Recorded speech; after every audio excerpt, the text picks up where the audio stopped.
What's up, guys, and welcome to this very, very first episode of the Tone Launch podcast. Now, my name is Frank, and with me today is my co-host, Jonathan. How are you doing today, sir? I'm doing mighty fine despite all the technical issues I was having this morning. I figured it out. Yeah, we finally made it happen. So we are rolling. And I wanted to start this off with, we've talked about a couple of things that we wanted to start out with for this first episode. And I thought we could start out with something that's, that's kind of what's going on today. And we're going to call this recent gear experience. And they can be good or bad. Okay. So it can be good or bad experiences. And they can also be, it doesn't have to be guitar gear, it can also be something different. So, You want to start this off? Sure. Does it have to be new? No, it doesn't have to be new. It can be anything gear related that happened to you as of lately. Okay, so the most recent piece of gear that I got, it's off screen here, but I'll send you some pictures. Yeah. It's a 1966 VOX AC50. Yeah. So the story behind this is that I've been looking so for those who don't know, I'm Canadian, but I live in Belgium. It has to do with work. I'm not going to get into what it is, but I've been here for 3 years, and it's been my dream for a long time to get a vintage VOX. And okay. I think it was at the beginning of this year. So in January, I did this big video, 20 minutes long, all about the history of VOX from the 1960s. And I bought a Kemper pack from the guys over at Tone Junkie TV. And what I did is basically, because I couldn't get my hand on all the vintage VOX, I just bought their profiles because they pretty much had every single one of them. And the one that really stuck out to me was the AC50. Okay. And I was like, okay, well, I thought originally that I wanted a VOX AC30. I was like, maybe I should look for the AC50 because they're far more affordable. And I've been on the lookout since basically January. So last week, this thing came up. So I'm pointing at the cab here in the head off screen. Yeah, I'm currently looking at one because I wanted to. I was Googling it at the same time to find some images. And so you found the head? It's like a half stack, right? Kind of. Yeah, it's the head, the cab, and the trolley that comes with it. So it's wow. It's a complete kit, okay? Wow. So basically I get up, it must have been 6:30 in the morning. I open up Facebook, and I'm always on Facebook Marketplace. Yeah. And I see this thing, the AC50 for €1,000. Found it. I found the one that you're talking about. The head and the trolley, and it's kind of the cabinet's kind of hanging in the trolley, right? Yeah, exactly. It's almost fly. Okay. Gotcha. Yeah. So I find this thing for €1,000, the head and the cab. And the gentleman who was selling this was like, well, the cab doesn't work anymore. So I'm basically giving it to you with the head. Oh. I'm like, okay, let's see if I can figure this out, right? So I try it out, but this guy was deaf, okay? So, wow. Okay. So he plugged me into the Brilliant channel, and he had it so trebly, I thought my ears would bleed. And he's like, shit. It sounds really good and smooth, but there's no top end. I'm like, what? There's no top end? I'm like, my ears are ringing. I'm like, okay, this guy's his hearing is completely shot. So I grabbed this for $1,000, brought it home, but the speakers that were in there were not the originals. So I did a bit of research, and one of them was, I believe it's called RCF. They used to be an Italian maker of speakers, kind of like Jensen. They still are. They now make pro audio stuff. So they make active stage monitors and that kind of stuff. So they still exist. They still exist. They just not concentrating on this, I guess. So there was one of those, and there was a purple speaker in there that I was pretty sure I had seen before. And the one that's in here, I believe, is from probably a Fender Twin from the 1970s. But the whole wiring was shot. It was the guy that did it didn't really know what he was doing. So there was no current going through. So that's where I got in touch with you earlier this week or last week. And I said, how do I wire this up? I've never done this. Right. Yeah. So I had like 8 ohm speakers and 16 ohm speakers, and I was going to like mix them together, but like I wasn't like I'm not an engineer or even technician for that matter. I'm just some dumb musician trying to put his shit together. So I asked you about this, and you said, "Yeah, this is how you wire it. 2 16 ohms. You put them in what was it? Parallel? It's parallel. Yeah, exactly. Yeah. And now it sounds great. So I have a 70th anniversary Celestion and a greenback. It's a great speaker. Yeah. I am happy because this thing sounds, it's killer. Like it sounds good. Like really nice. Good. Okay. So that's my congratulations. Story. Yeah, I'm currently looking at like some images from like VOXshowroom.com. Yep. And yeah, I mean, a 30 watt Vox is already like shatteringly loud. I like 50 watts has to be absolutely terrifying. It is, but here's the thing though. This head, it's one of the first VOX amps that I've ever tried where if you put it at what we would call like bedroom level, yeah, it still sounds good. Like it doesn't sound weak and thin. The only other amp I've ever played that did that is the Angle Fireball. So but the Angle, a lot of these Angle amps have there's a thing with Angle where all the sound gets created in the preamp, and then you just make increase louder. The signal.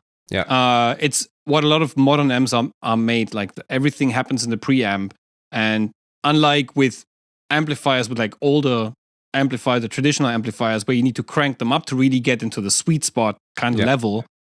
These newer amps, they work like that. So with Angle, I could imagine that, and it's interesting that the AC50 does it as well. Yeah, it does it as well. I'm not sure why it is, but the information that I got both from the VOX showroom, and there's another site that's dedicated to the VOX AC50. I think it's like voxac50.org or something like that. Yeah. And anyways, they have like a ton of information on these amps. So the one I have here is the version 3.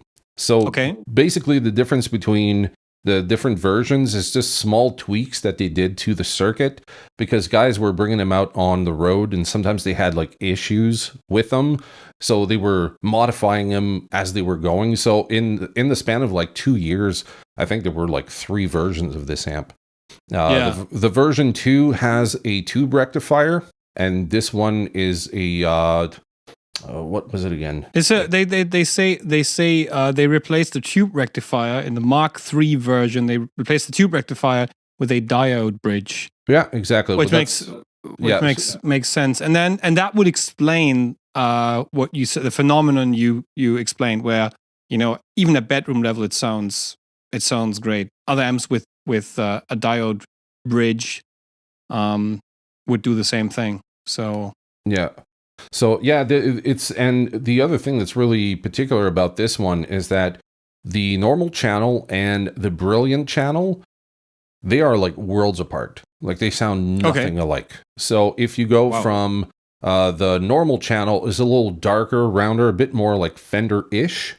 And as soon as you go to the brilliant channel, it sounds like a AC30 on steroids, which is completely different. I haven't had a chance to boost this thing up because it's just a master volume, right?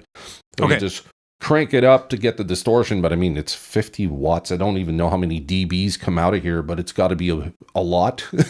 Yeah. So I'm not even going to attempt it. So I just use it basically as a pedal platform, and it does it like really well because there's a lot of high headroom with this amp.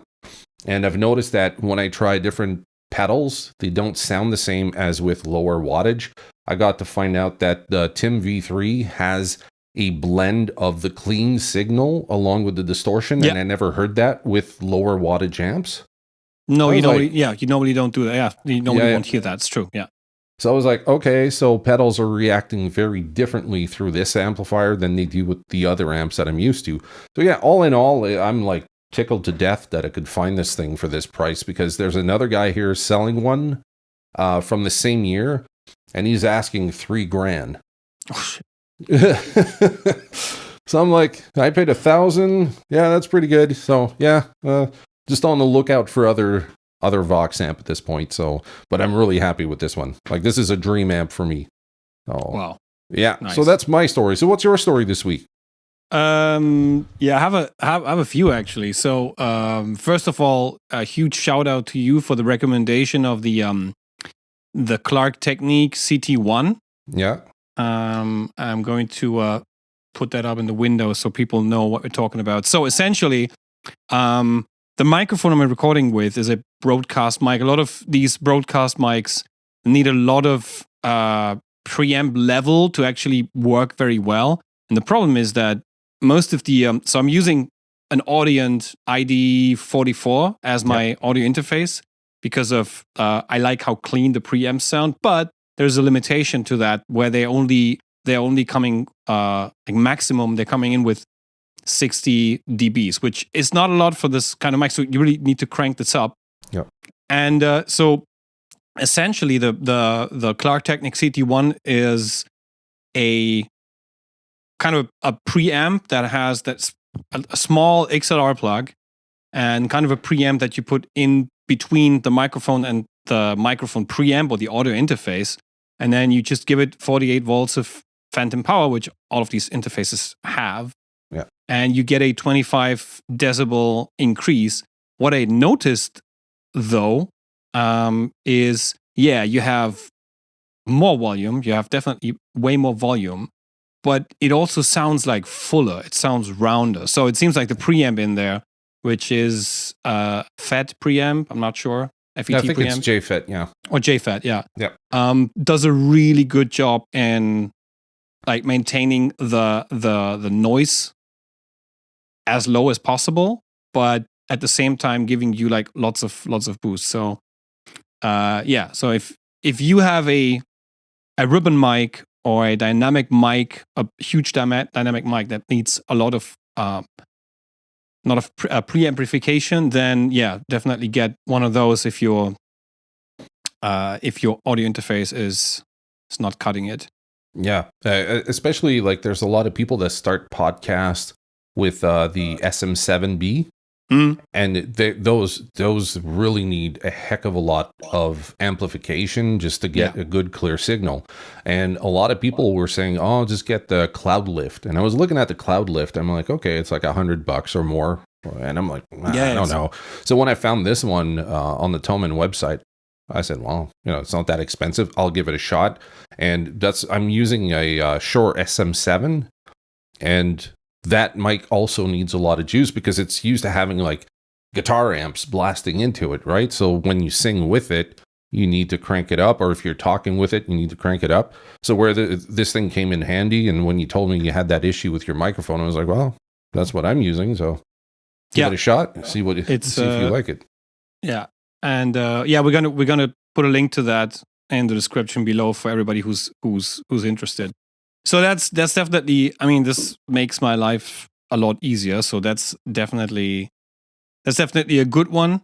The other thing, and that's still on the positive side of things. I was trying to figure out what my favorite piece of gear is. I wanted to like create a video on my favorite piece of equipment, and I was thinking, okay, what actually is my favorite piece of guitar related gear?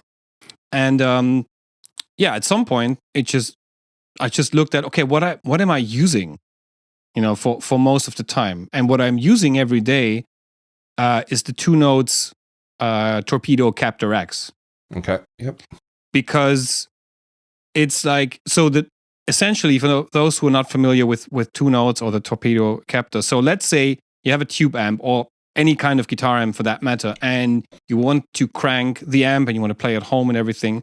There are a couple of things you can do. You can play at bedroom level, which is not always exciting with some of the amps.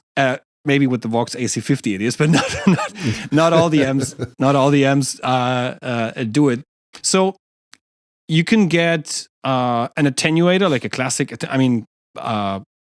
Marshall has the Power Break, or had the Power Break. There are a couple of alternatives right now for an attenuator. Problem is, a lot of attenuators are not reactive, so they just shut down the signal coming in and all the energy that's produced is being like turned into heat and then kind of blown out with a small vent. So you have that, but the other thing is maybe you want to record something directly into your audio interface. So essentially, the Captor X is an attenuator. It's a cabinet simulator as well. And I mean, Two Notes has a huge library of different IRs, and I think the biggest, they kind of invented that hardware category, if you want so, like 10, 12 years ago. And the other thing is, you also get, if you have your own IRs, you can also put in your own impulse responses. I don't think it's necessary, because the difference with the IRs that Two Notes creates is you can, you choose a cabinet and you choose a microphone that you like, and you can directly change the position and the distance and everything, and that works really, really well. And the other thing is that you also get a couple of post effects. So even if you're not like happy with the result, there are a couple of things you can do to actually work with the signal before you send it, I don't know, into active speakers or your headphones, whatever. And I'm using this thing every day when I'm picking up my guitar, and the only thing I can use is a set of headphones or active speakers, because I don't know, the family isn't happy with the noise, or the neighbors are. Yeah. If I want to record stuff, then I'm using it. I'm just using my amp, and I can really crank it up to like the sweet spot and use this. And when I just finished a batch of pedals and I want to quality test them and see if everything works before I put them into the boxes and ship them out, then that sometimes happens, or most of the time happens, in the evenings. And the only way I can really dial in tones and see if everything works, if I can, crank them up, which I can't do at 10 o'clock. Okay. But thanks to the Torpedo Captor X, I can. So these are my positive picks as recent gear experiences. Got a question for you, because you're using the Captor X and I have the Captor 16. Yeah. And I remember asking you if there was a huge difference between the both of them, like whether I should upgrade to the Captor X. And I believe you said yes, but could you expand on like maybe the differences between this one? Because the Captor 16, Captor 8, those are still sold, so you can still buy them. But for someone who's like looking online and thinking like, should I go with the one that's more affordable, or should I go with the latest thing? Like, what's your opinion on this? To me, the clear differences have to do with the sort of application that you need them for. So if you are only recording at home, I think the regular Captor without the X, like the Captor 8 or Captor 16, would be enough, because you'll get the signal from your amplifier into a digital audio workstation, or audio interface digital audio workstation.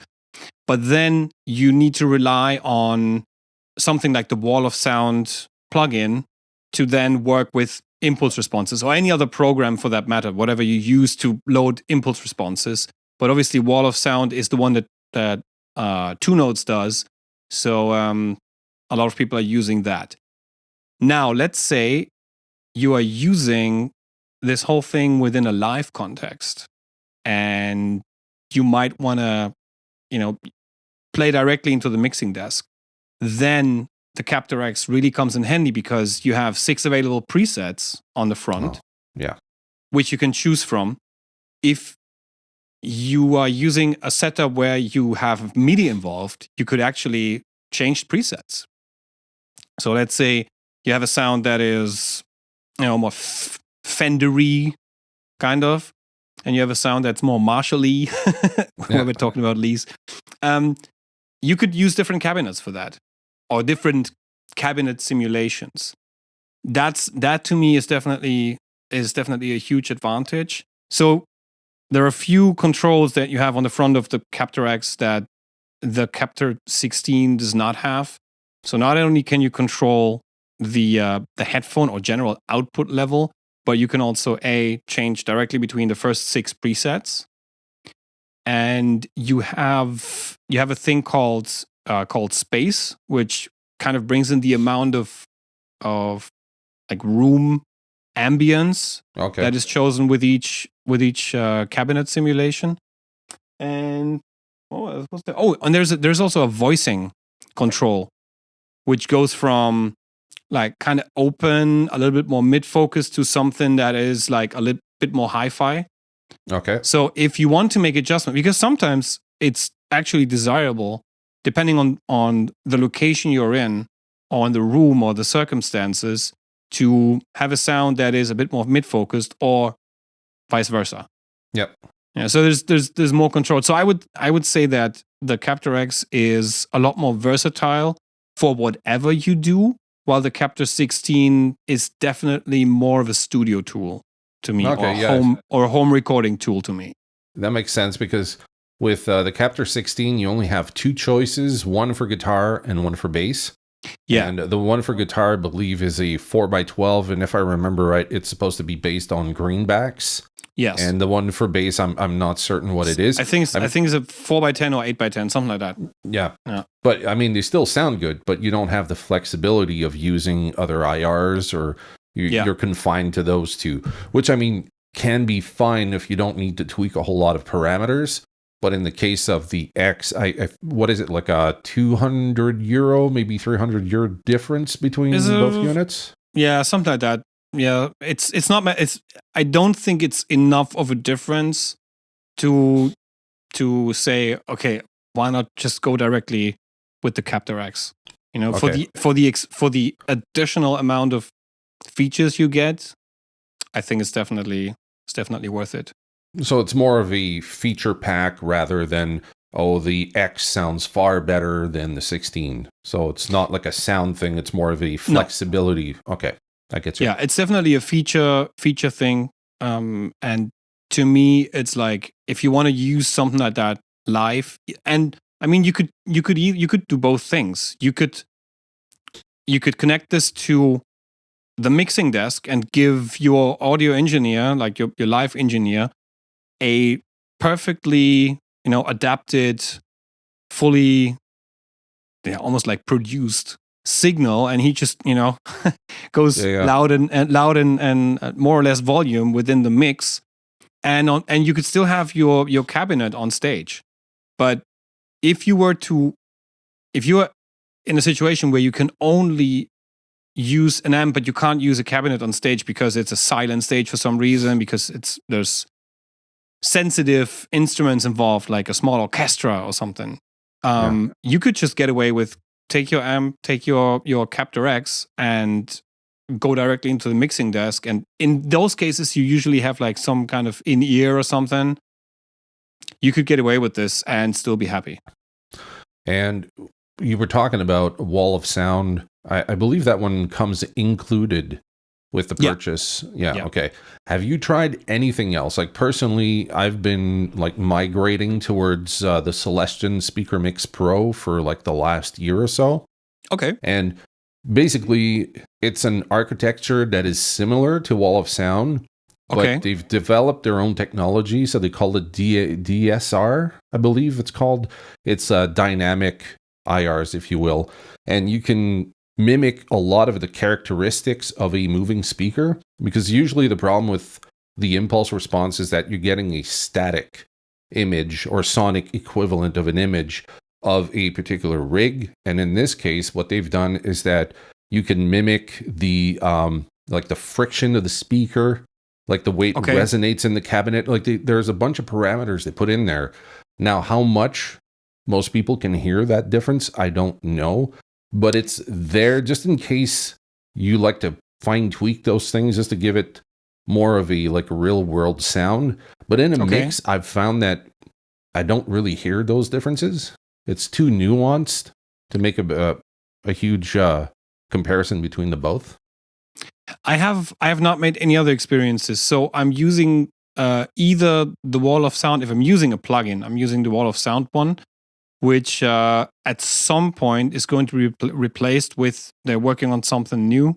And it's going to replace that because Wall of Sound is like, I believe, like 10, 12 years old now. So yeah, something like that. They're definitely going to update that whole thing very soon.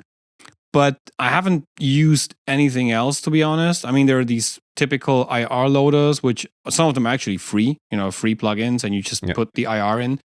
But the thing that you described with what Celestion did, it's something that I'm totally used to when working with Wall of Sound or with the editor that comes with the Captor X, which is like a sort of a remote software. You have all these options in there as well. Maybe not some of the things that you said about, how the cabinet kind of resonates, something like that. But it's something that I can feel the two-note stuff does naturally. So if I have the pedal board in front of the amp and I'm stacking a couple of drives or boosts or whatever, I can hear those exact changes within the IRs that Two Notes does. Okay.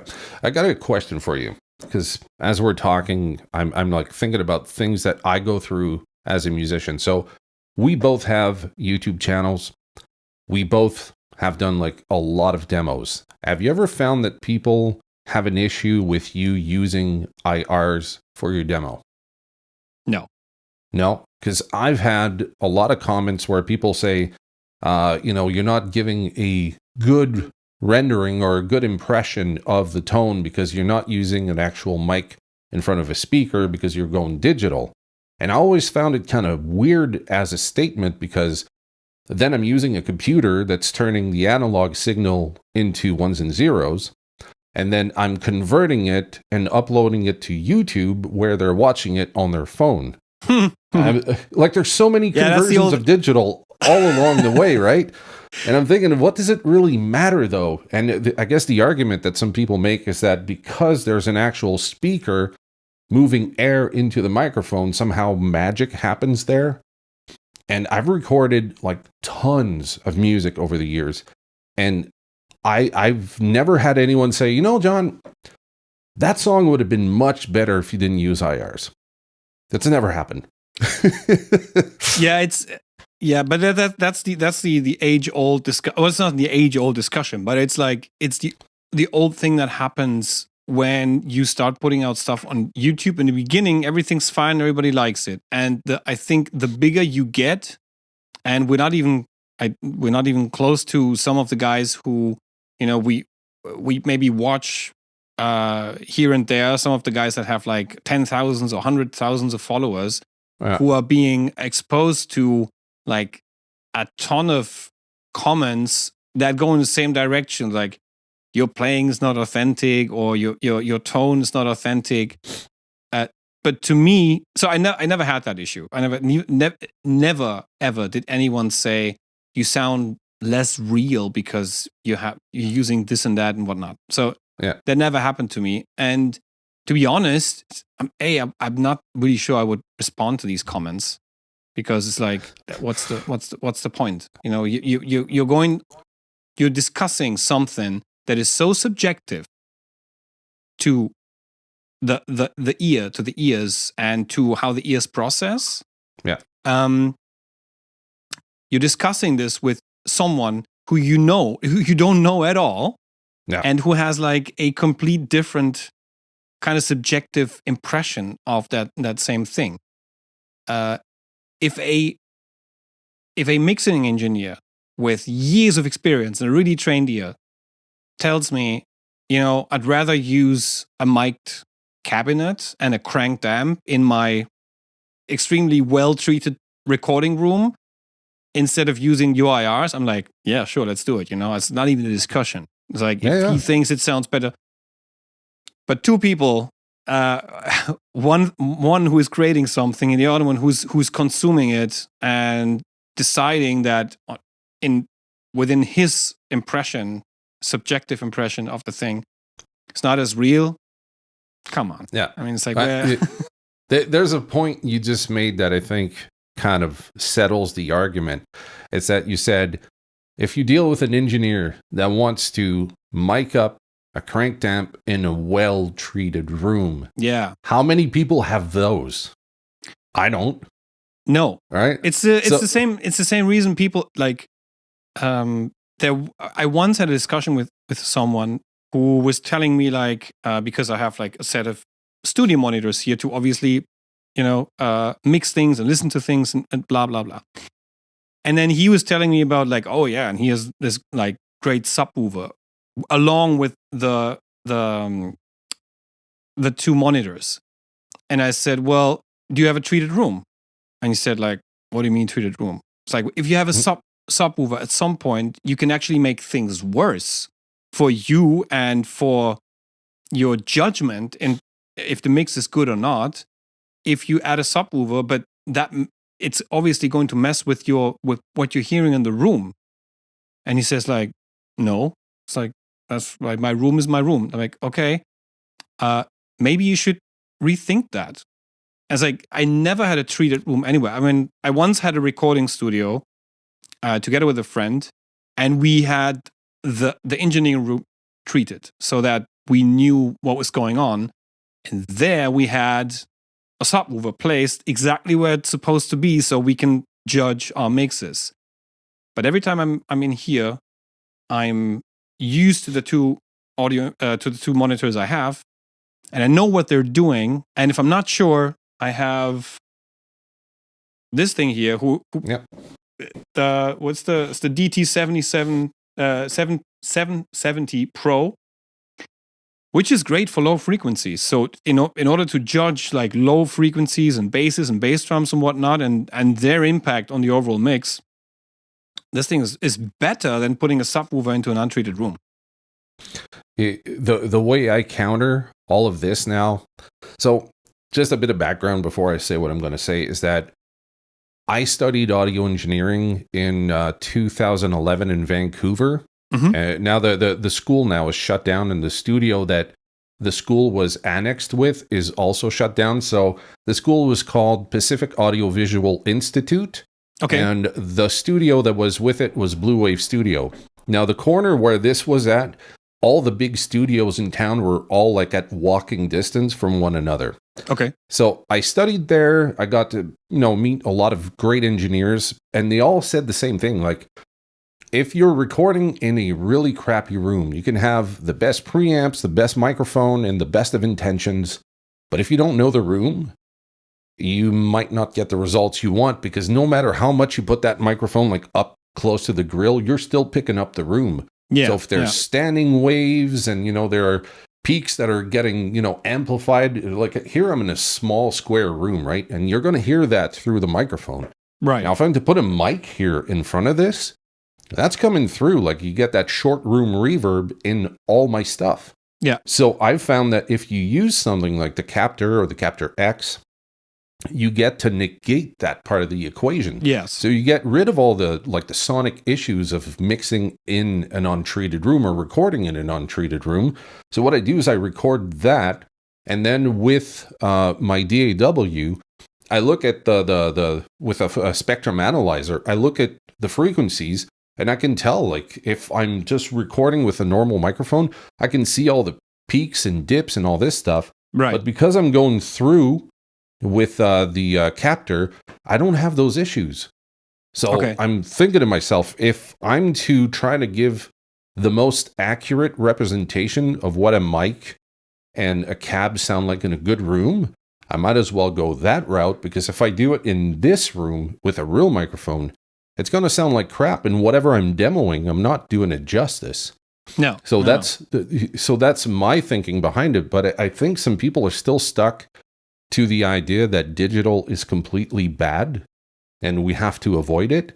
But like I said earlier, it's going through so many processes of being converted to digital that in the end, they're listening to it via Wi-Fi or whatever on YouTube, compressed in the whole thing. And I find the argument of putting the microphone there kind of like old school. Do we really need to do that anymore? If you can and you're good and you got the treated room, thumbs up. I wish I could still do that because I love miking up an amp, right? But just for the sake of giving a consistent, like, reference tone, I'd rather go this way. So I know some people are not happy with that, but I think like users like yourself and me and others, we've gone that route because it just makes things not only easier, but much more consistent and reliable. Oh, 100%. 100%. I fully agree. And I'd always go that way, instead of, because we also have to look at the cost of those things. First you need a room. Having the room, having the space to do this is one thing. And then treating a room properly, it's not just about putting some form into the corners and the wall. No, it's like somebody who really knows their stuff has to go in there and measures the room, not only the dimensions and everything, but acoustically. So somebody's really testing the room on its acoustics and how all of the frequencies behave within the room. And then that's like one part of the job. And then this person actually creates what kind of treatment needs to be made. And this can get really, really expensive. Really expensive. Absolutely. Because there's things that we don't think about, like where you're placed in the room. Sometimes you can get like phase cancellation. That's where like the positive and the negative, and you could be sitting right in the middle of this and you're like amplifying frequencies that you can't hear because of where you're sitting. So now imagine someone's listening to a pedal that's being demoed and it's spiky in this frequency and everyone's saying, dude, it sounds like crap. What are you doing?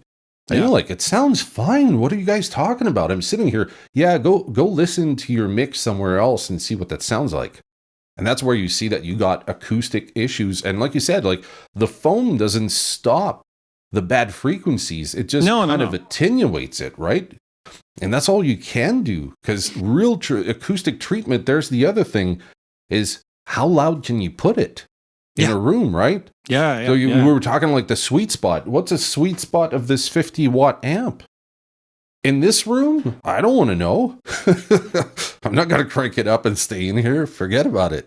But there are funny stories of people being used to things sound a certain way and being fine with it, and actually creating tones that would become sort of iconic. And then somebody comes around, like some really skilled technician, and was like, well, that thing's broken. Why are you using it? And I was like, I remember the story. So one of my favorite amps in the world is the Diezel VH-4. Okay, yeah. I bought one in 2004, and it's still one of my favorite amps. It's sadly it's too big for this studio, and I have limited space, and I have other stuff going on here. So, but it's an amazing amp because it has this sort of like especially channel 3 is absolutely, it's the best like rock and even metal tone you can get from an amp, because it has this fullness to it that not many amps have, especially in the lower mids. And it is like, it has almost become some sort of signature sound where other people try to kind of adopt this and use it for themselves, and nobody has ever come close.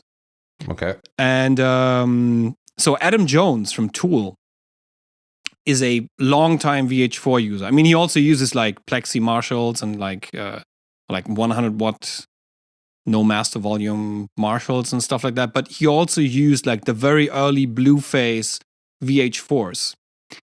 And Adam Jones also has a very specific tone. It's not like there's something to his tone that is kind of unique in comparison. It fits the sound of the band very well, but it's also something you don't hear other bands doing.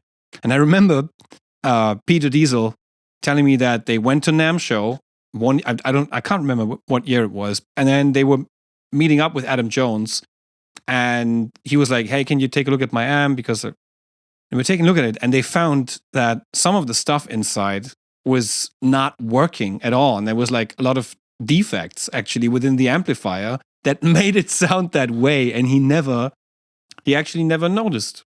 It was like, it sounded great, and he blended it blended the sound with his Marshalls, and it was great to him. And then Peter told him, yeah, we need to repair a couple of things. And do you notice that it sounds this way or the other way? And he was like, yeah, it's supposed to sound that way. No, it's actually not supposed to. He said, don't change anything.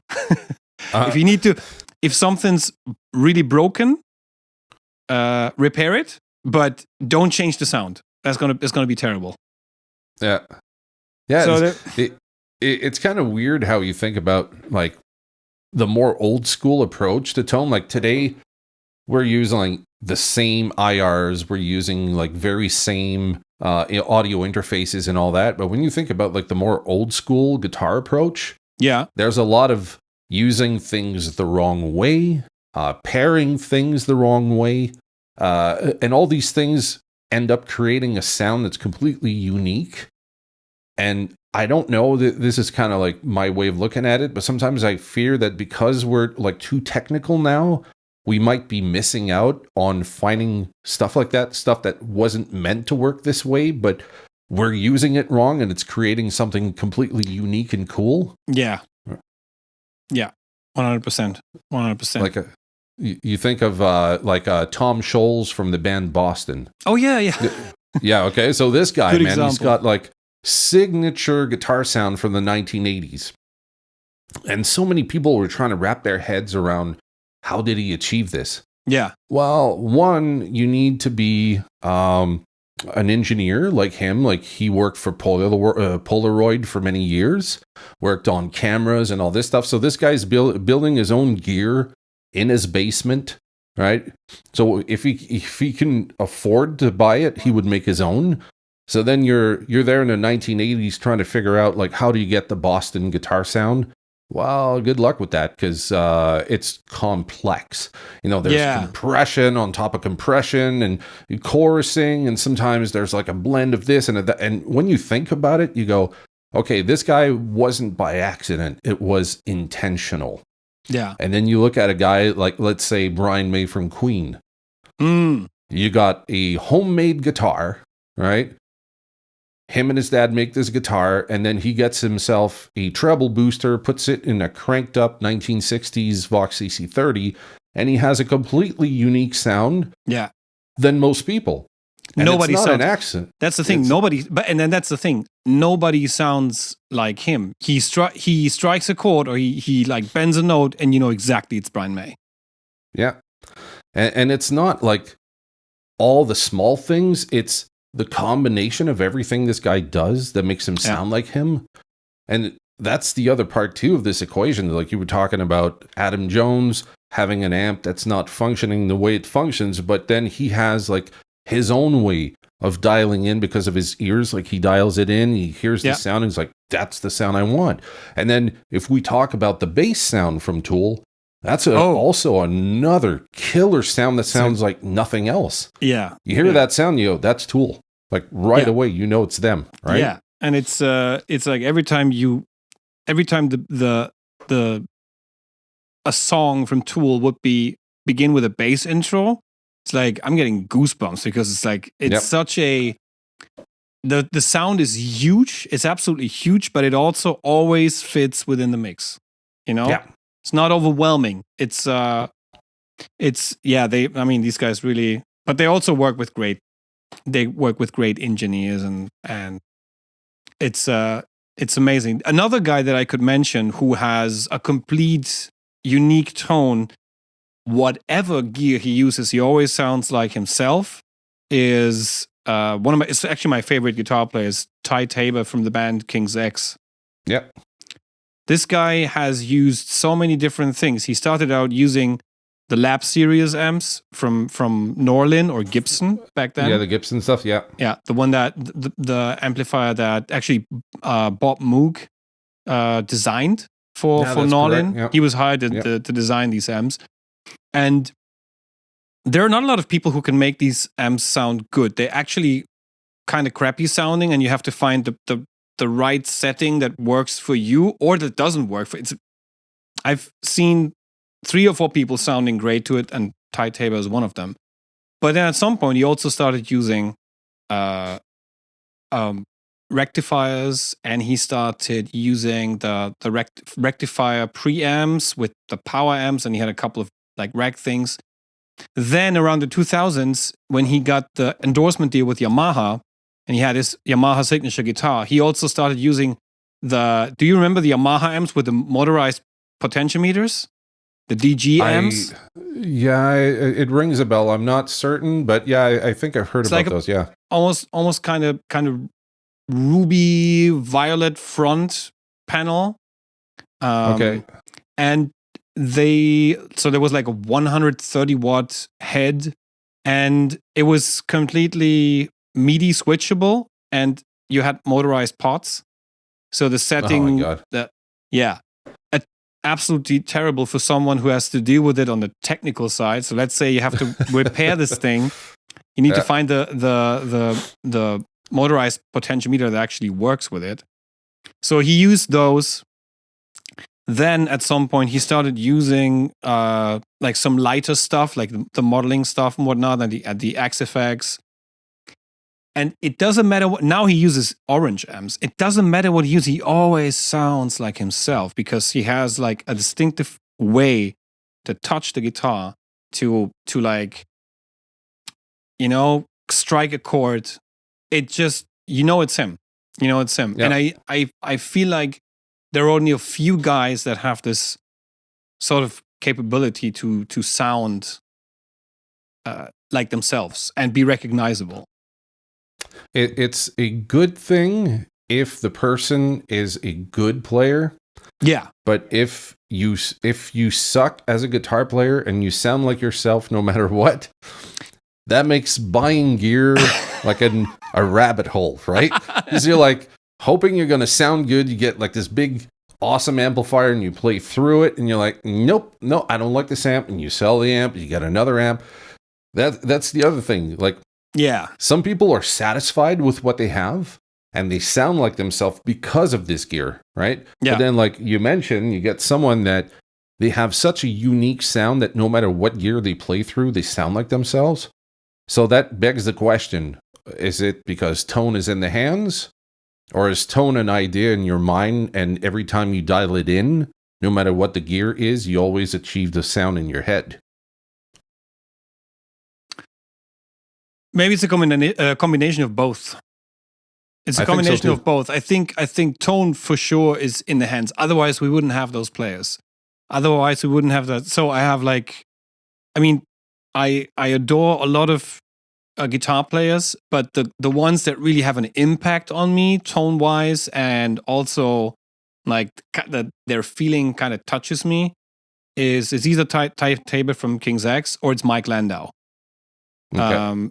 Because this guy has, he had same thing. He has such a huge tone, but he's always like playing great within the mix. I mean, this guy is mostly known for his session work. He has played like on, a couple of hundreds of records, if not even crossing thousands. I don't know. And this guy is like, he could, he obviously plays great gear. He plays like old Fender guitars or some Fender custom shop guitars, and then a great like variety of tube amps and pedals and whatnot. But give him a stupid Frontman 15 and some cheap guitar, he would sound like himself. Yeah. It's just the way how you approach playing the instrument, whatever instrument it is, if it's bass or if it's guitar. I think that's the key. And then obviously the other portion of that is you have an idea of how you want to sound like, and then you'll find the appropriate gear to make that work for you. Yeah. Because see, I've noticed throughout the years, like you got players like, let's say, Zakk Wylde, right? Zakk Wylde is pretty much always stuck to the reliable gear, like kind of a meat and potatoes kind of attitude. It's like, I'm using a Marshall with a Gibson with EMGs, and I have MXR pedals, and that's him. Like, he sounds always like himself, but he doesn't change the gear. Like, you've never seen him go with a Strat with single coils into a Fender Twin. Like, he's never made like such a drastic move, right? Because that would be weird. But I think his sound, he developed it part with the gear and then part with his hands. But the gear with him is essential. And if you look at a guy like we mentioned earlier, Brian May, you put Les Paul with EMGs and you plug him through a Marshall, the magic has cut off by a half because like his amp with his guitar and his pedals, there's like a special brew there, like a special combination. It's true. Then you add the player and then you have the magic thing. But like you mentioned, there's some guitar players that are just like, they're above the gear. They can come in, you give them anything, they manage to sound like themselves. Eddie Van Halen was one of those guys. Yeah. You know? Yeah. When he played on the Michael Jackson Beat It song, he wasn't playing like his regular rig. He played whatever was at the studio.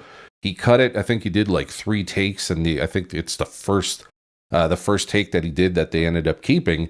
But people were like, "Is that Eddie Van Halen? It sounds like him, but you can tell by the guitar tone it's not his regular rig, but it still sounds like the guy." Because he had a style, he had the whole thing, and those players, I mean, the gear doesn't really matter to them because they're going to sound like themselves anyways. For me, if you change the amp or the guitar, I do sound very different. So I don't have like a sound, or at least I don't think I have one. So that's why I can purchase gear with like, no end in sight, because I always sound different. It's like, hey, I grab a Gretsch, I sound like me with a Gretsch, but it sounds very different. I don't make the Gretsch sound like a Les Paul or a Strat, and some people can do that. You give them anything, they'll sound like themselves. And I think that's really mind-boggling. Yeah, it's absolutely stellar to me. Yeah. Guys who can do this. Before we drift further off topic, because we're already doing it. While we were talking about like recent gear experiences, I also want to add a negative one. Okay. I think you might know where this is going to, but I recently had the chance to, so a month ago already, had the chance to get my hands on the Fender Tone Master Pro. Oh, yeah. Yeah. Oh, you love that one, huh? Huh? Yeah. You love that one. It's and this is not a complete like bad experience, or negative experience kind of thing. But so if I look at the pros, the interaction with the unit is the best I've come across. So when we're talking about modeling, we're talking about the possibility to use tons of amps and tons of pedals and put that into a grid and then, come up with crazy routings and whatnot. The interaction is amazing because you have the touch screen, you have like some of these like the foot switches are actually controls as well. So you don't even need to stay with the touch screen. You just say this, and this, and then you do the rest as if you would with your amp or whatever you're used to. You also have an editor for people who like to use editors. You can use an editor, but then on the other end is, if you want to compete, because this thing comes in at $1,900 US or $1,900 or $1,899 euros. That's a lot of money, and it's more expensive than the Quad Cortex, which has been kind of leading the pack as of lately. It is also more. No, it's actually it's less expensive than what Fractal has in comparison. So I think the competition there would be the FM9 or the FM9 Turbo, which is like over $2,000. So it's really an expensive thing. And then they only have a handful of amps in there. And all the Fender amps, for example, are pretty much the same amp, but with different speaker configurations. It's all like 65 or like mid-60s blackface amps. And then they have the Super and they have the Princeton and whatnot. But essentially all these have like identical preamps.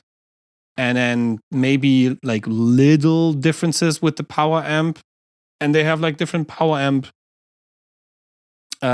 like sizes. So the twin amp has 100 watt, and then they have different speaker setups. But that's it. like I'm missing so many. So if you go to market with a thing that costs 1,900, you better have a lot of things under the hood, you know? So that was one thing that I really didn't like. And there are so many bugs with these things. And I think we round about that time, we talked about this like offline, where it's like, I feel like a lot of these things, I feel like a total beta tester.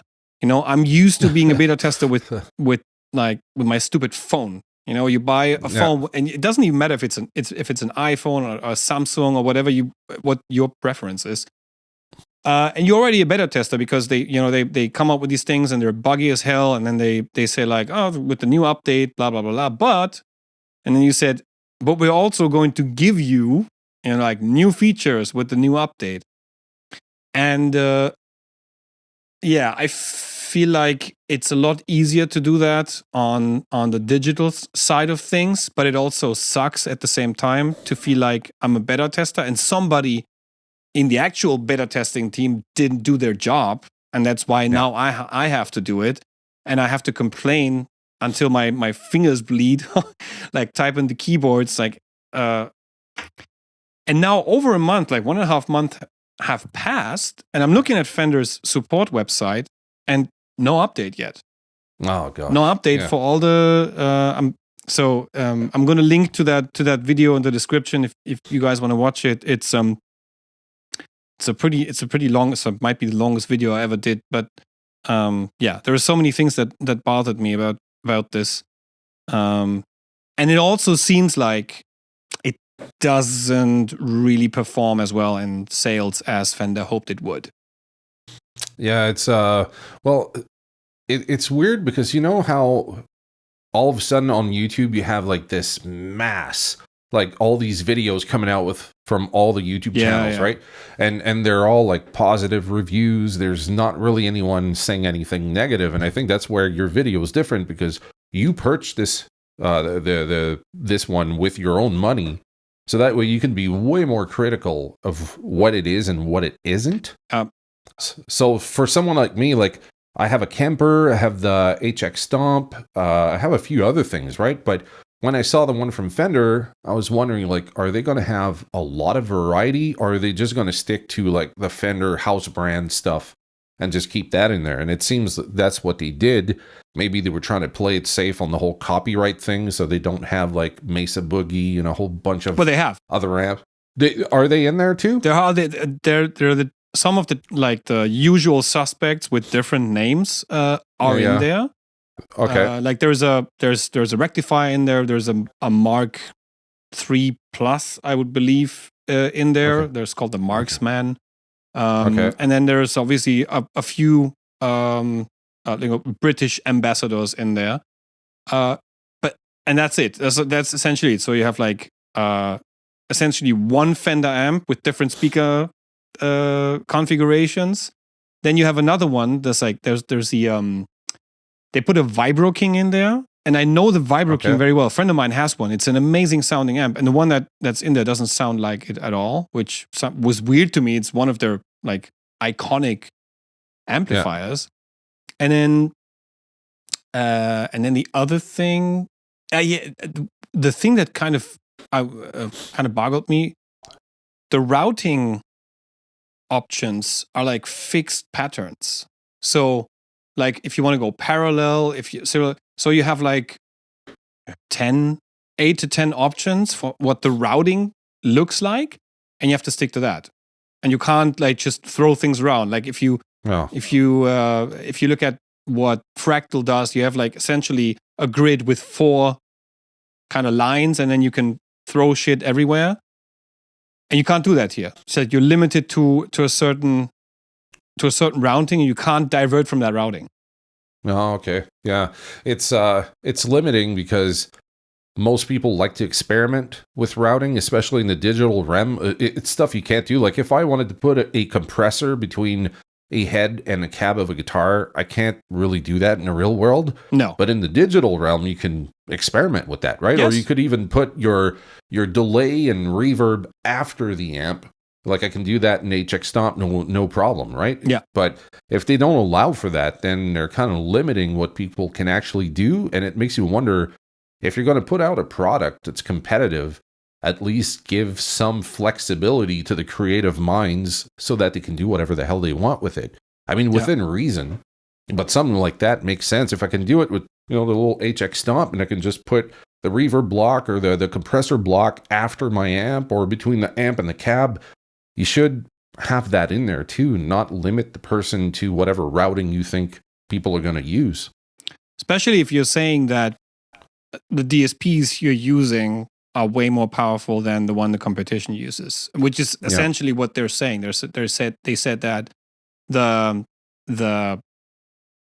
I don't know, the computing in this thing is way more advanced, blah blah blah. But then you're limiting things.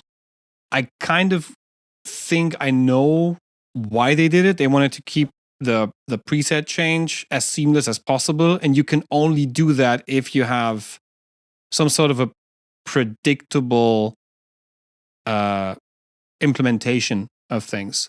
So if all the components exactly know what they're doing, then you can say, okay, the switching is seamless, which it is not with some of the competitors actually. So on a Fractal FM9, if you switch a preset, there's always this like little gap between, like this little gap of silence, like a quarter of a second or half a second, I don't know, because the unit needs some time to actually process the preset change, which is why within like the Fractal sort of ecosystem, they switched to scenes where you can just put in all the stuff into one preset and you just switch things on and off, like blocks, you switch them on and off. And this way you create a scene and there's no sound gap. Okay. Speaking of scene, I have a segue. It's a really hard segue, but I'm going to make it. Just give me a second here. This is the new guy on the scene, all right? And we're giving this one away. Right. So we're doing a giveaway where we're giving this particular one away on my YouTube channel and I believe your Instagram, right? So people have to follow on both? Yes. Okay. So I'm going to have details about that, but for the people following the podcast, they're going to get to learn more about it. But we're going to start to promote it, and we're going to say it's going to be super easy giveaway. But we still are trying to build our audiences for both the podcast and our respective channels. So that's one thing that we're doing. And are you working on anything this week, or any videos or pedals or anything interesting that you're looking forward to before Christmas? I have a couple of things planned. So I actually recorded a few videos for the YouTube channel with one particular piece of gear I can't talk about before the 4th of December. So everything's filmed, but the official product launch is on December 4th. So but I can tell you it's really great. Comes from a reputable company with a long history, but is like it's a great piece of gear with a modern feature set. I'm going to leave it at that. Oh, okay. Okay, well, see, now I'm intrigued. So December 4th, right? December 4th, exactly. Nice. That's that. And I have a couple of other videos in the planning. I recently purchased an amplifier that I really, really like, not only as a pedal platform, but also it sounds... So have you ever heard of Ceriatone? No. No, that's not true. Aren't they the guys where you can have your own amp build kit kind of thing? Yeah, exactly. Yeah? So essentially the guy who runs the company is a studied engineer, and at some point he was like really interested in all these classic schematics of iconic amps. And he started to, because a lot of these things are maybe not available anymore because they're not in production anymore, or if they're in production, they're really, really expensive. And he's located in Malaysia. So he's located in Kuala Lumpur in Malaysia, and he's building his amps there. And now he's covering pretty much everything from, I mean, he has matchless kind of amps. He has like all the Fender classics.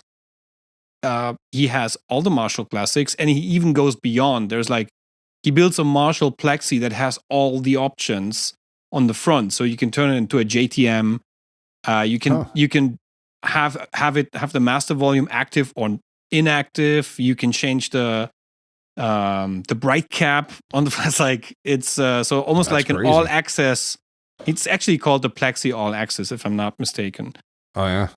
He has all the high watts, and then what he's like most famous for, he started getting into the Dumble game.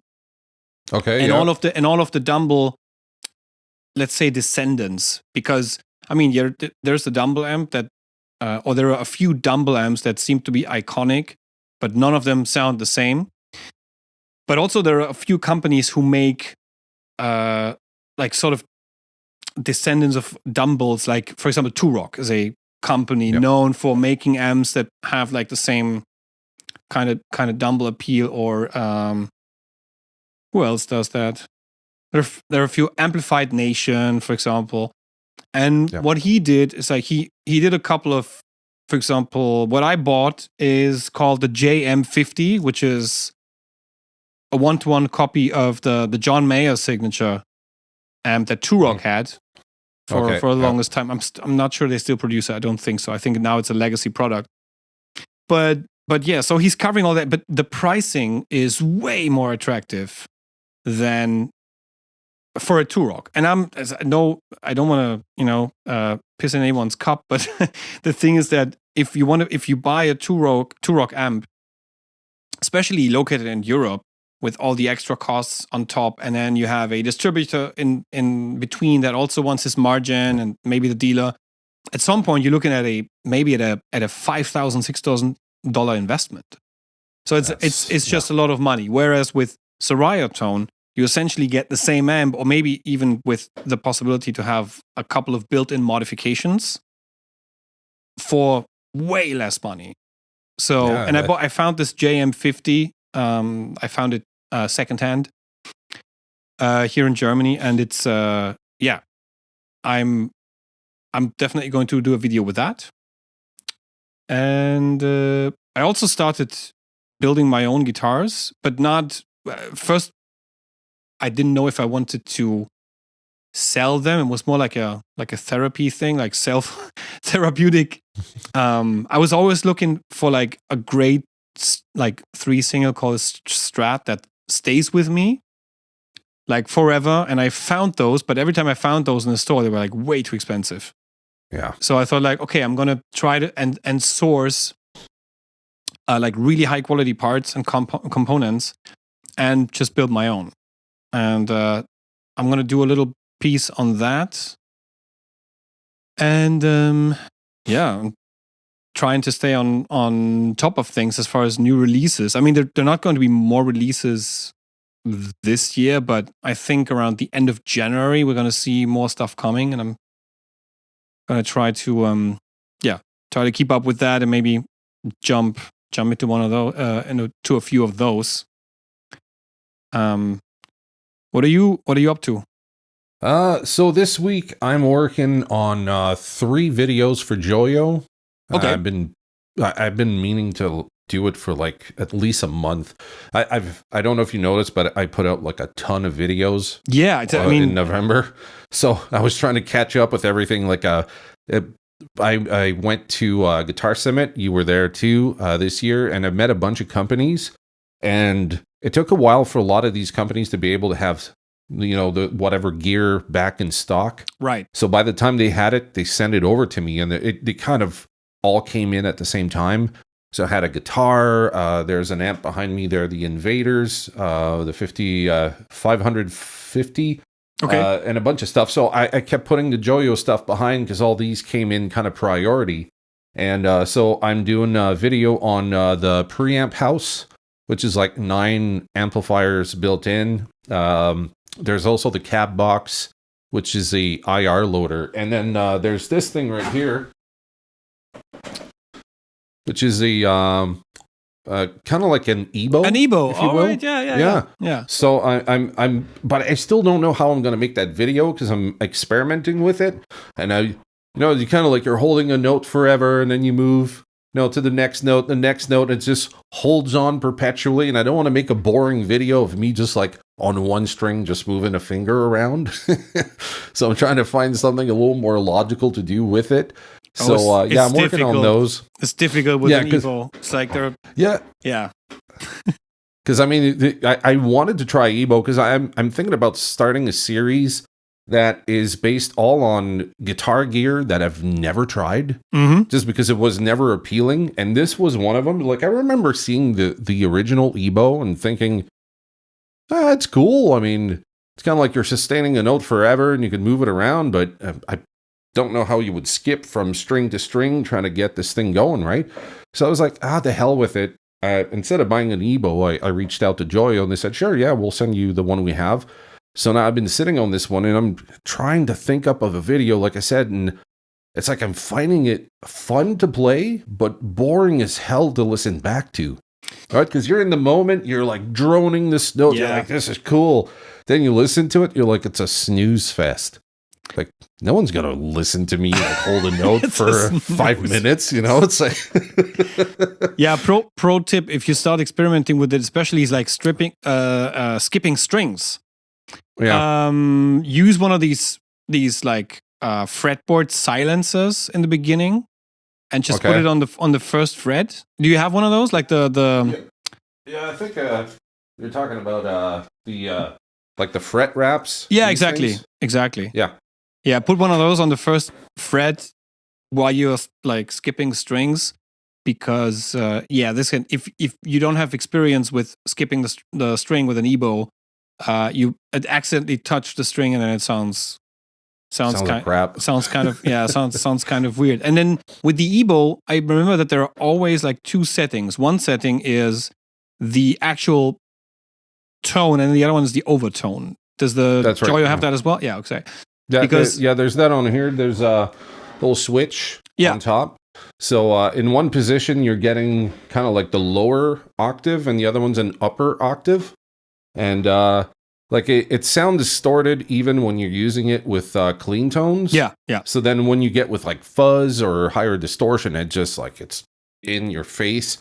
But I'm trying to position myself because like I've seen a few videos, because the way I work is that I get let's say a pedal or whatever, a piece of gear. Yeah. I go on YouTube and I look at everything that I can find on it. Like even the people that film themselves with their phones and they don't have like a top production.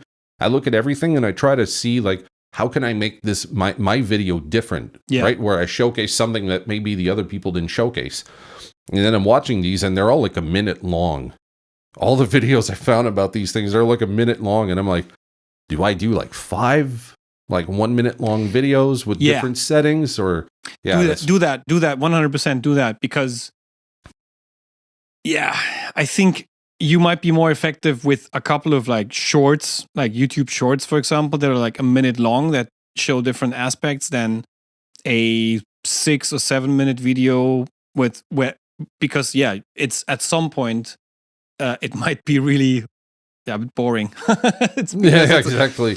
That being said, there are people that actually manage to use the switch, and then while they're performing whatever they perform with the EBO or the respective like copies of the EBO, they actually manage to switch between like the 2 octaves to make things more interesting. But that obviously takes some practicing. So it's might be a good challenge. Well, I think this one here is kind of well thought out, because the switch is right here, like right on the top. So as you're putting it here, you can just like flip back and forth. So I'll have to experiment with that. But it's like stuff like that I've never tried. I'm thinking about making a whole series about that. Like there's the EBO. There's also like pitch shifters that I've never tried, like the whammy, like the Digitech whammy. Oh wow, okay. I've never tried it, and I've got like a bunch of gear like that I wrote down. I'm like, Man, I thought I'd tried a lot of stuff over the years, but there's just as many things I haven't tried with a guitar. Like I haven't tried the Nashville tuning. So much stuff out there, man. It's like Ah. it's the I remember when was that? 2017, like November 2017. I had just started my main job, and one of the first like shows I had to go to, there was the first Guitar Summit edition taking place, but later that year, what was it called? GearCon. So Yeah, I there was like remember a GearCon, YouTuber kind of meeting, kind of a like a lot of YouTubers from all over the world coming together.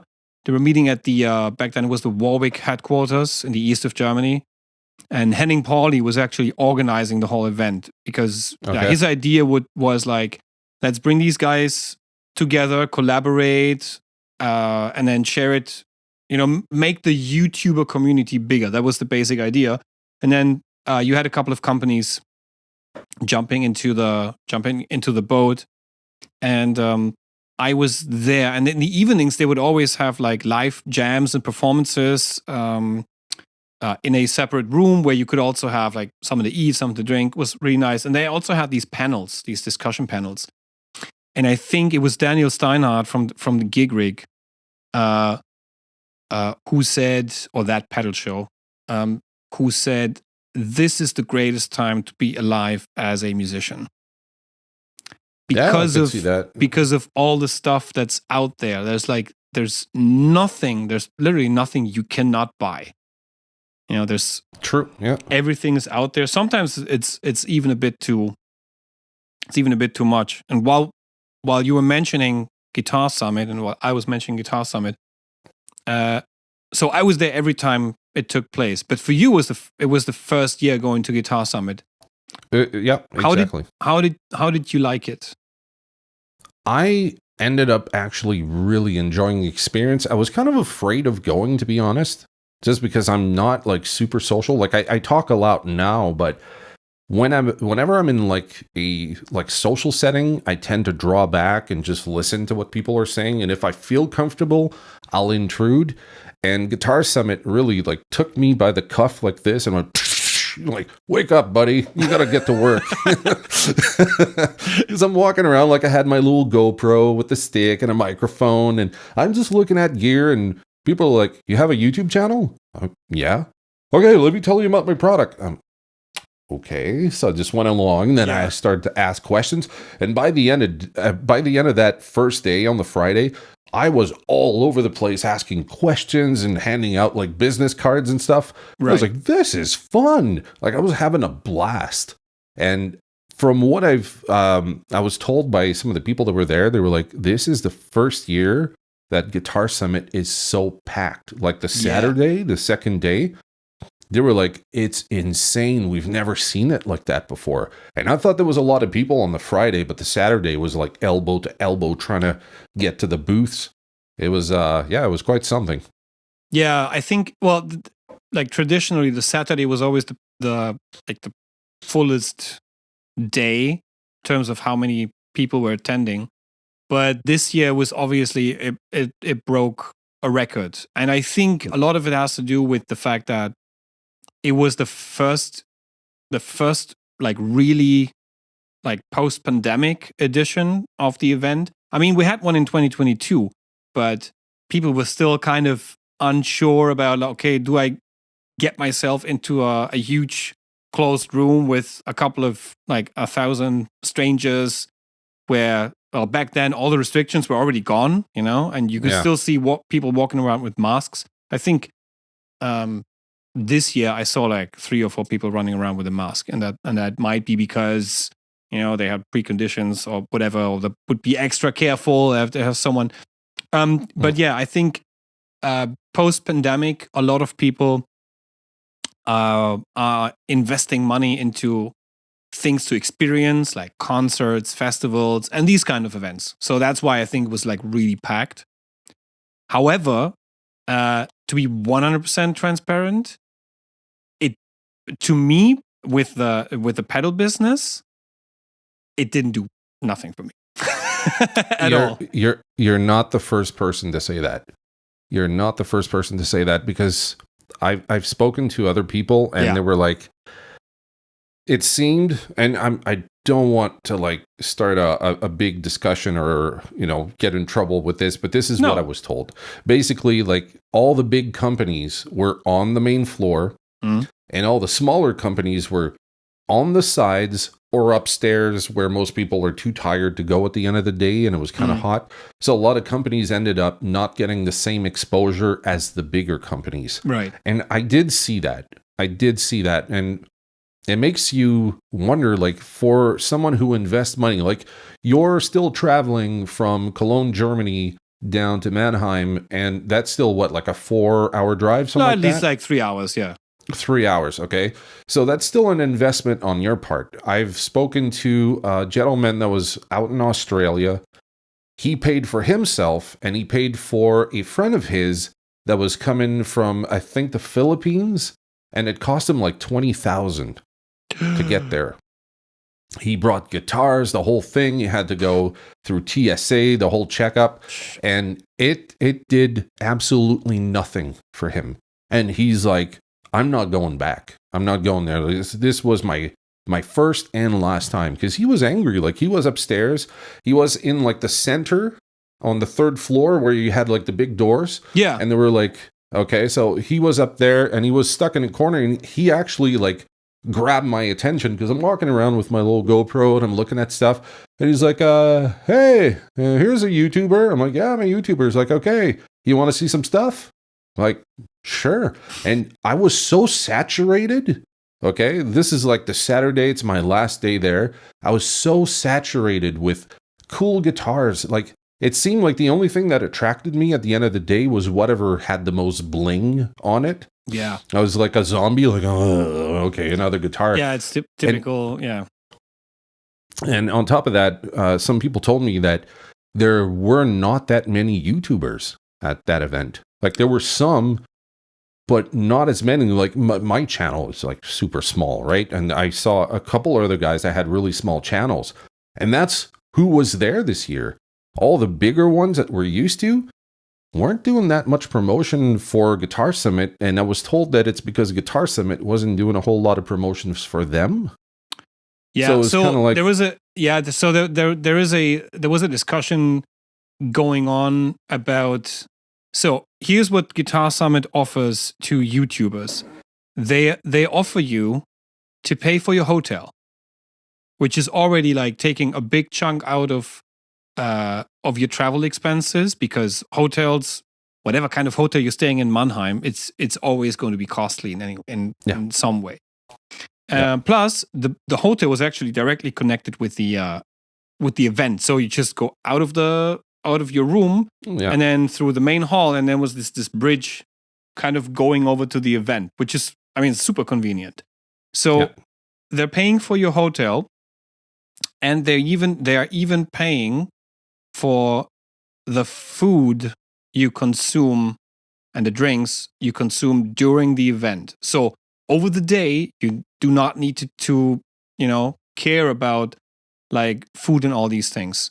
This is what they can do for you as a YouTuber. Now, if we're talking about smaller or medium-sized channels, for them, that's already a great thing. You know, they just need to pay for their travel expenses. And then if they do their job well at the event, they can get into a lot of partnerships with brands, and you'll obviously are getting paid back in a way that you maybe take some gear with you to demo directly from the event, or they send you something afterwards. You stay in touch. So in some way, you'll get it repaid. However, if we look at some of the bigger channels, it seems like the more subscribers these channels have, the higher the demands. And obviously, some people make like a lot of money with I mean, I've heard. I can't confirm that. I don't know if it's real, but I've heard like people that like Mary Spender, for example, they take $5,000 for a video. If they make a kind of a sort of a review video, which is like a lot of money. So obviously, at that level, you have different demands, and you want to be paid for your work because you're going to go to the event and you're going to make, I don't know, 20, 25 videos, maybe 30 videos if you're organized. And then imagine you get, let's say you get 800 per video. I've heard about people with 50, 60, 70,000 subscribers getting 800 a video paid if they do a video at home. Now, let's say you can make 30 videos and you think, okay, that's like 30 multiplied by 800. That's the amount. So obviously they have certain demands. And I think what they wanted is they wanted their logos on the website of Guitar Summit. Like all the other partners that work together with them, like Premier Guitar is a partner of Guitar Summit, for example. And a couple of other companies who are like active contributors or like media partners, they get the logo up there. And since YouTubers, if you look at it, they might be considered media partners as well, maybe in a different sense. Yeah. So, and apparently they didn't get that, so a lot of people didn't show up. That explains it. Yeah. And that's why if somebody comes around with a camera who looks like someone who is like creating content for YouTube, was like, "Oh, you're a YouTuber? Man, come around." That's why there was that. Yeah, that explains it. Because I since it was my first time there, and to be honest, like I've been doing this for 5 years, but I haven't had any of like the networking experience with people in the industry yet. So I've been doing this on my own, like just like isolated in my room. I kind of do this thing. It's a creative outlet for me more than anything because financially I don't live off of YouTube. Yeah. I cannot, right? So when I went over there, I paid for the gas to go over there. I paid for the hotel room for my food, and I was just happy networking, right? Yeah. So my level of looking at this is probably very different than someone like Mary Spender, who has made a career. Like she financially can live off of this, and she does have like the crowd to back it up, right? So in my mind, it's like she can afford to do this, and if people are willing to pay her for it, it's because they know her worth. It's awesome, but no one's going to pay me $5,000 for a video because one, I don't have the audience. I don't have the same exposure I can give them. So I'm just happy to like network, get to know the people in the industry and start there. And I think a lot of the companies that were there realized that aspect, like the people that are coming up. And I saw some other YouTubers that had like channels about the same size or even smaller, and they were happy. They were just happy to be there and film and have some fun, right? So it's bringing in maybe a different kind of flow to the experience where you have the more independent channels coming in. And like I saw that you had a few YouTube channels go up to you and you were happy to talk with them and show them what you had. And they were happy to just discover new products that they can show their audience. Yeah. We don't get a whole lot of views from those. Because I mean, if I'm going over at, let's say, Ibanez, and you have like an Ibanez artist that's there and you can interview them, of course, you're going to get way more views on that video. But if you go over to a smaller company and the small company takes the time to talk to you and you can post that up, they're happy because they didn't get many people coming over to them and talk about their pedals, right? And I think that's probably the benefit of having smaller channels going to the event. They don't cost anything because most people were there from their pockets, right? They were paying to be there. So it's probably just like you're moving over some of the bigger guys who are living off of this, and perhaps Guitar Summit doesn't need those guys anymore. So that's why like everyone's kind of like, okay, well, you're not offering me what I want. I'm going to back out. And it's making room for the smaller guys to come in and, you know. There's also, I mean, there's obviously also a limit to what an organization. So essentially, Guitar Summit came into existence when Frankfurt's Musik Messe was dying slowly because it became just way too expensive. And then first it affected smaller companies and they were like dropping out and they're not coming again. And then at some point it was the big companies who said like, okay, it doesn't make sense for us anymore. One of the first big companies was Fender. Fender had like so back when I first went to Musik Messe, You came into the main guitar hall, which was Hall 4, huge hall.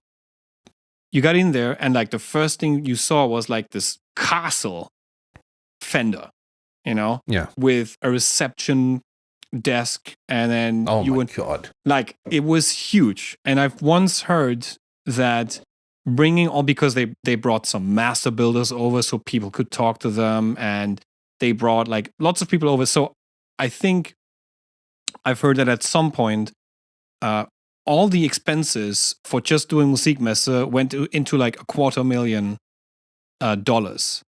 Wow. So like $250K for like the hotels, the flights, the booth setup, and everything. Plus obviously the rent of the space, which wasn't cheap back then, and it became more expensive. So at some point, Musik Messe is dead. Nobody goes there anymore. You have NAMM, but NAMM is in the US, and it's super far away, and it's super expensive to participate as well.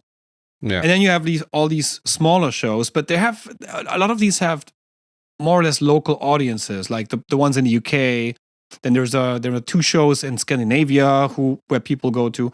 So at some point, Guitar and Bass, a German guitar and bass magazine, Gitarre und Bass, they were like, okay, we have to start something, to come up with a show that takes place here that maybe starts with local audiences, but we can attract more international audiences at some point.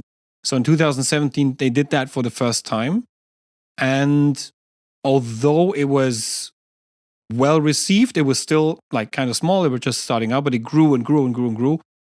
And now it's like really huge. But there is still a limit to what this organization, which is obviously the publisher behind Gitarre und Bass, is like the organizer. There is a financial limit to what they can do and what they can offer people. So, yeah, absolutely. Yeah. And since the hotel next to it and the Rosengarten, which is the center, the venue, are connected, they obviously get a better rate for all these things. And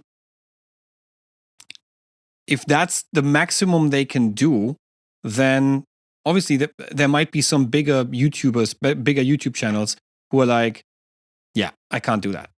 I can't pay for my travel expensive because I'm used to getting paid everything, and or I'm getting this and this X amount euros or dollars per video, etc., etc.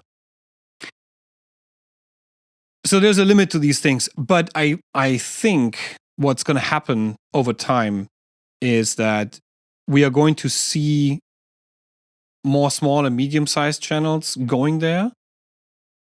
I also don't think that the organizers made that much of an effort to really communicate to a lot of people, hey, YouTubers, come here, we're going to pay your hotel, you don't have to worry about food during the day, and report from the event. I think that they didn't do a very good job in kind of promoting that offer, which is why maybe not a lot of people were there. And people like myself who didn't even know that was a thing. Like I went there and, I paid for all expenses, but I was happy to do it just for the experience. But at the same time, I didn't even know it was going on. Right. You're the one who told me, right? You said, oh, okay, we're going to launch the Arc of Tone on the first day of Guitar Summit. And I wanted to be there. So, I could walk around and, get some feedback and all this stuff. And I started out with my vision for Guitar Summit was so small. It was just, I'm going to go there and I might film some content and maybe I have a couple videos, but it's just for the fun of going there. If Guitar Summit had something in place that would attract smaller and medium-sized YouTubers, it would have been a very different event.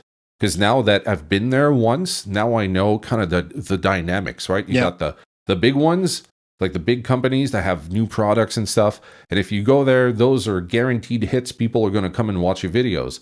But then you got all the smaller ones that no one know. And if you make a video, you might get 96 views on it in a month. But it doesn't matter because you're still putting it there. So if someone's looking for it and you made a good video about it, it's there. And that was kind of my vision when I went there. And if I get the chance to go next year, that's what I intend to do, because there's so many companies I missed because I didn't know that. I thought everyone was getting like fair exposure. Yeah. And I'm like, I'm not going to talk to this guy. There's already 10 people at their table. Yeah, but it's probably the only 10 people they got the whole time they were there. You know, I just happened to walk by and get the impression they had a lot of people talking with them. And, you know, I've talked to companies that were from France, from Belgium, Germany, Italy, like all over the place. And everyone's like just grabbing you, like, come over to my table, I'll show you what I got. So yeah, there was a fun experience though. And yeah, I want to do it again next year. If I get a chance, like if I don't have to move back to Canada, I want to go back again. And I know that there's another event. I can't remember if it's in March in Italy. I think it's called in Padova. Is that a place? I think so. Yeah, I think it's called the Guitar Show or something like that. Yeah, I'm gonna have to look it up again.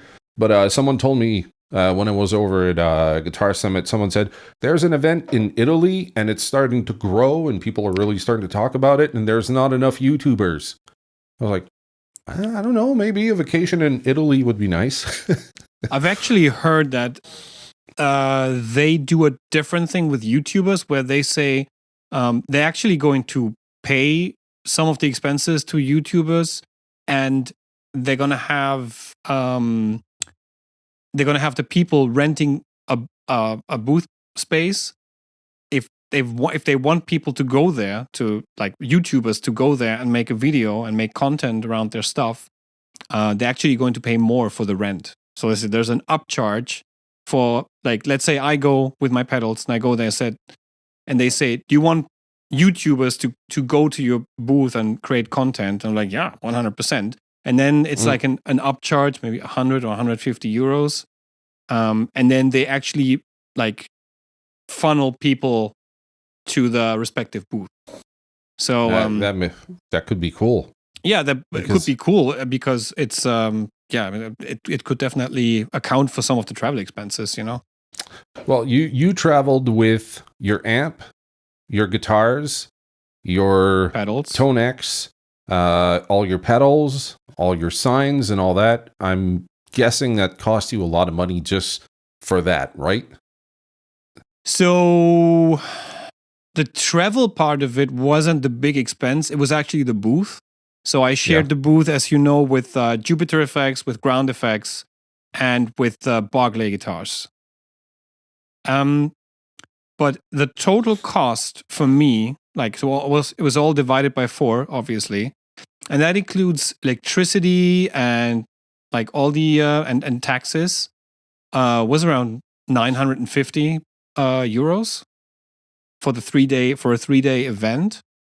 Yeah, and yeah, if you look at that, well, obviously you have to fill up your car with gas, and you have to go there, and you have the hotel to pay, etc., etc. But I found something that I booked like super early in the year, and it was like really, really cheap, and so I can't complain about that. But it's like, let's just say, all in all, you pay like 1,200 euros to go to that event. If the result is nothing, then obviously it's kind of upsetting. And the whole thing is, I don't know who assigned or who created the plan for the booth, or for the booth placement, but we were situated in a place directly across the reception. And when I was looking at the plan, and okay, we are booth 002, and I was looking like, it's like, wow, we're in the entrance hall, everybody's going to see us,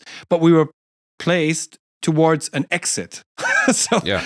And an exit, and furthermore, an exit that was mostly used by exhibitors and YouTubers and other people who have like who take that route, but not by the average visitor. So that was kind of weird. So I think we're gonna go there next year again, and I definitely I'm going to make some changes to my presentation as well, because it was very basic, and I wanted to be in line with what everybody else did or at the booth. I think we're going to go again, but only if we get like a better placement, a better position, because otherwise it doesn't make any sense for me. No, and at the same time, you were also doing interviews for Guitar Summit. So you were divided between trying to work for them and then trying to work for yourself. And you were all over the place when you were there. Because I remember I was looking for you, and the guys from Jupiter was like, no, he's doing an interview. I'm like, oh, wow, okay. So I'd walk around, I'd come back. Oh, you just missed him. He went out to get a bite to eat. I was like, okay. Yeah, it was like... Yeah, that was the thing. I had a couple of hats on this time around. I was doing these interviews because Guitar Summit needed someone to make these artist interviews, and I've done interview and like moderation work for them in the past. So, but essentially, what they paid for my booth. So, oh well, that's good. It's like for me it was like okay. I'm going to have these expenses, but also they're going to pay me money for doing these things. But then again, I was like doing 3 jobs at a time. So yeah, that was crazy. Yeah, it was absolutely crazy. But yeah, I think I'm going to go next year if we get a better spot to be in, and yeah, hopefully it's going to be a bit different. It's going to be fun to see how these types of shows are going to develop throughout the years, because if you look at what NAMM did in the past couple of years during the pandemic, and now there's also the same thing that happened to Musik Messe is also happening to NAMM, where like a lot of the big companies, they're not going anymore because the expense is just so high. Yeah, and you're not getting a lot back from it, and plus all these. During the pandemic, all the product launches happened online. You know, you had 10, 15 YouTubers with a new product a month before launch. They would prepare the videos, and then on launch day, boof, everybody would go live with their videos.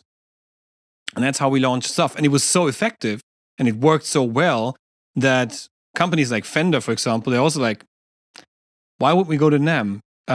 What they usually do these days, they rent a hotel room or like a hotel conference room, and they have their dealer meetings there. You know, and because everybody's going to be in town, it's like, why would we rent space at? So NAMM is going to run into the same kind of issues, and I see less and less people going to NAMM as well. So at some point, I think we are going to go back to these kind of smaller shows, which are mostly direct to consumer shows, and not the sort of the B2B or like brand to YouTuber kind of show, or brand to media kind of show, which NAMM still is. Because if we look at the facts, NAMM is supposed to be an event for professionals. Yeah, like normally, average Joe has nothing to do there, but because companies are so easy throwing away NAMM passes to people, like you have people walking around there who are not even interested in anything there. They're just there because they know that some dude from Motley Crue is going to show up at some booth at some point, or like some other like star guitarist, because they all live around the corner in LA or somewhere in that area, and they just want to make a selfie with these people. You got these people coming in dressed as Pikachu, going, "Hey, is this Comic-Con?" No, this is NAMM. It's not the same thing. That's the cool thing though with Guitar Summit is I remember like walking down some of the booth, and then I lift up my head and I go, "Hey, that's Nolly from Periphery." Right. Yeah. Oh, okay, that's cool. And he just keeps walking by. Then I lift my head and I go, "Oh, that's this person and that person." And they're just like casually walking around. No one's like jumping on them to get autographs or anything. Everyone's just like, "Hey, there's that musician." And I remember like elbowing my wife, like, "Hey, look, you know who that is?" And then I'd tell her and she'd look at me blankly like, she had no clue who I was talking about. I'm like, "Hey, it's that person." Yeah, it's a place made for musicians. So when you start to mix in people that have nothing to do there, it kind of, I don't know, it creates a weird atmosphere, because then you got all sorts of people there that don't know anything about the gear. They're not there for that. Like you were mentioning, they're just there to see the big stars. I remember that I saw one of the people you interviewed. I suck with name. Mateus Assato. Yeah, exactly. Exactly. So I saw him like he's just walking like casually going up the escalator, and he's not like looking if people are making a big deal out of him. He's just like a normal dude just going up. I was like, well, that's cool. Like this guy's like just a killer guitar player, and he doesn't have the big head or anything. He's just like a normal dude doing his thing, going around, looking at the booths, looking at the products like we just do. So, and it's fun because a lot of these guys were like, at least the ones that I interviewed, like Doug Aldrich or what's his name? Oh God, the Mastodon Bill guitar Kelleher, player. Huh? Bill Kelleher. Bill Kelleher, exactly. Yeah. So they were just. They told me that in comparison to NAMM, this is a lot nicer because the ways are shorter. It's everything super organized. There's no chaos going on, and you don't need to walk like 100 miles to the next booth or to the next meeting point. So a lot of these guys actually really liked being there because it was a lot more. It was intimate, but also a lot more relaxed at the same time. Yeah. Yeah, kind of like us right now. Yeah, really relaxed, just doing our thing, talking about gear. So, I don't know. Did you have anything else to add for this particular podcast? No, I think we've actually. I'm just looking at the count, and we're like, we're almost going to 2 hours. It's like, yeah. That's crazy for a first podcast. I think this is pretty good. It's definitely very good. No, I think, yeah. I mean, I think there's going to be so much more stuff to talk about once we have like a routine with the podcast. Yeah. So I think. Oh, can you give me a second? I think I just received my new thing. Oh yeah, go for it. Yeah, go for it. So while Jonathan is back, I'm just gonna talk to you guys for a little bit. However you want to listen or watch this podcast, there are a couple of ways to do it. We are going to upload this to YouTube. We are also going to upload this to Spotify, so you can also watch or listen to Spotify, whatever the situation requires. I'm just talking to. I'm back. Yeah, I'm just talking a little bit about where you can actually see and listen to the podcast. So, YouTube, Spotify, Apple Podcasts, and there's apparently a new format within YouTube where they also host podcasts. So we're gonna try to get it in there as well. So wherever you are, wherever you're listening or watching, you have all the options available, and you can listen to us blabber about things. Blabber about gear. And if ever people are wondering about the channels, we can also link to both our respective YouTube channels. Yes. I'm sure some people are going to know the both of us, but for anyone that's coming in kind of, fresh and they don't know anything about us, it's going to be one way to do it. And anyways, we plan on doing like a more formal introduction to the both of us and our background and all this stuff. So yeah, that's all also coming up. And are we doing this monthly, bi-weekly, every week? I'd say for now, let's do it bi-weekly. That this way, we can gather interesting topics. We can look at some of the stuff that's like kind of trending in brackets and in quotes right now, and maybe get some of that stuff in there. And I think bi-weekly looks like a good, sounds like a good format. Perfect. Well, right. Frank, it was fun doing this podcast with you. Likewise. And looking forward to doing more. And for anyone else that's been listening with us, keep your eyes open. We got way more podcasts to come. Yeah. We see you guys very soon. Bye-bye. All right. Cheers.